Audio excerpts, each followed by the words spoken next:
are falling the world over, and Jamaica is no different if the latest population health status report is to be believed. It's a distinctly unsexy topic, the issue of falling birth rates, but it has grave implications for the country's development future. I invite you to stay with me this evening as I discuss the issue and the ramifications thereof with two experts in the field. That's the topic. You are here. I'm ready. Let's do lead story.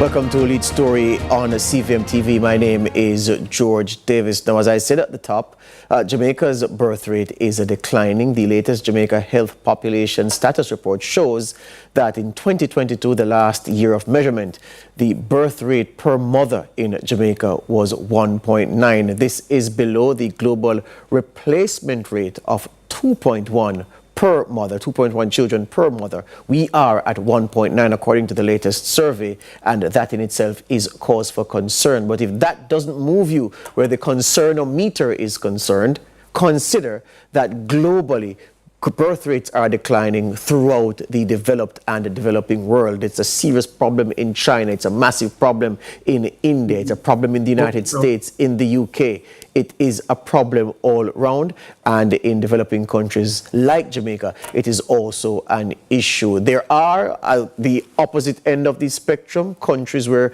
the birth rate is still high, higher than 1.9 that it is in Jamaica, and higher than the replacement rate of 2.1. But even so, it is slower. Those birth rates are lower rather than they were decades before. So we're talking about countries like Nigeria, where the birth rate is still high, but lower than what it was years ago, and Pakistan, where the birth rate is still high, about 5 thereabouts, but still lower than it was decades ago. So what are the implications in a country, developed or developing, where the birth rate continues to fall decade over decade? What does that mean for how the future of work will look? What does that mean for the kind of jobs that will be available? What does it mean for the way the social architecture is going to be designed to account for an increasing number of older people in the population? It's a problem the world has never confronted before, and it has development experts and behaviorists thinking hard about what the future will look like, what the future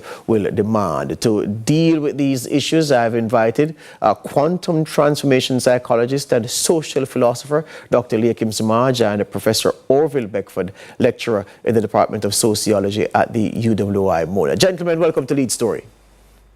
My pleasure. Thank you.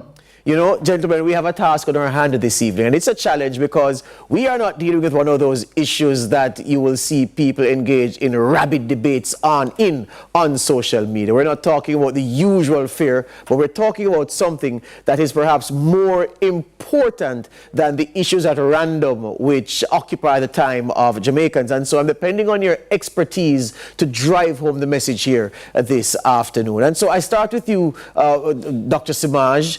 Falling birth rates. First of all, how do we measure birth rates? What's the universal measure for birth rate? Really, in general, you're talking about the number of children that women in productive years will have. And as you pointed out, why it's 2.1, because you need two children for each couple. But it's 2.1 because approximately more females are born than males. So it rounds it back down to 2. Once you go below 2, then you start to run into some issues in terms of your productive labor force. Mm-hmm. And in our case, it has some even greater ramification. Let's start with a lot of bad news. Let's start with the first piece of bad news. Our main neighbors, US and Canada, they too are having serious low birth rate. So despite the nonsense that some of their leaders may talk about, they will do everything to get productive age people from us. Yeah. No, they're not going to take the unskilled. Now, every survey for the last, say, 20, 30 years in Jamaica has shown that a Jamaican with a college education, 50% their objective is to migrate. Now, all you got to do to get to Canada, just say, I want to go to Canada. And within 3 months, you're there. The US, it's not as clear cut, but it's becoming more and more easy, especially if you are skilled. So it means that a serious drain on our resources, all the people, well, I've been saying this for 20 years, we should train people for export. Yes. You know, train them with the understanding, because once we export them, there's remittance. Yes. And they'll eventually come back within 10 years. Some of them, half of them will come back because they can't take the cool and the racism. Yes. But as it stands now, we're going to lose them without any compensation. Yes. Professor Beckford, let me ask you, two things I want to signpost here. One, Jamaica's own "two is better than too many" campaign decades ago, and China's much debated one-child policy, which took effect around 1980, which has had to be reversed. Is it that humankind has been too successful to our detriment where restricting population growth is concerned? It is much more than that. We are in the postmodern period, and it's hard to examine the birth rate and population planning existentially. We must look at it with respect to what is happening. In this postmodern period, there are so many people, women are back out in the workforce in large numbers. Women are getting married at a later age. They are having children at a later age because they are now finishing university and tertiary education before they start having children. And so there are a lot of issues. We call them socio-demographic issues surrounding the fertility rate. It's not just women having children, but why is it that these things are happening? And is there anything that the population planners can do? And I'm saying very little. Leah Kim just pointed out to the fact that one of the major issues will be migration of our skilled resources. Once they are qualified, they are gone. But that's the tip of the iceberg. Issues of what's happening to pension, what's happening to our sustainable development plan in terms of we plan to have so many people to do so many things in order for us to grow by a certain amount. All these things, GDP and so on. These are questions we're going to have to answer in the time we have left for the program. But just before we go to the break, Dr. Samaj, Professor Beckford didn't entertain me on the question. Usually when governments plan long term and they put in a policy, we always hear about policies failing. The "two is too many" policy and China's one-child policy have worked so well as to be potentially detrimental. Do you agree, Dr. Samaj? No, I wouldn't say that, because at the time we were dealing with the issue of people not having the resources to support the families that people were having. So it was probably the right decision in the context. Yeah. But in the broader picture, where we are now, it is telling us something different. Hold it right there. Hold the point right there, gentlemen. We're taking a break. This is Lead Story here on CVM TV. We're talking about Jamaica's declining birth rate in a context of globally declining birth rates and the implications for that reality. We'll continue after these.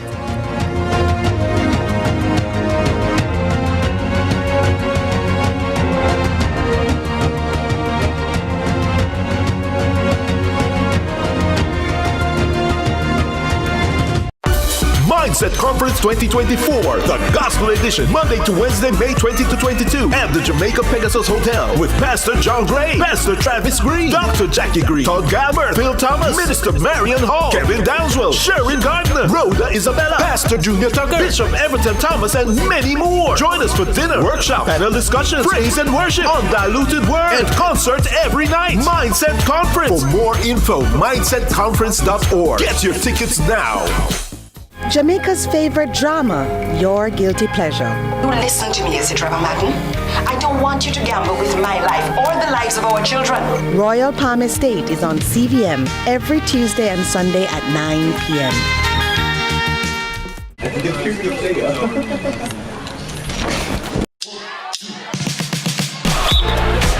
Hello. Yeah.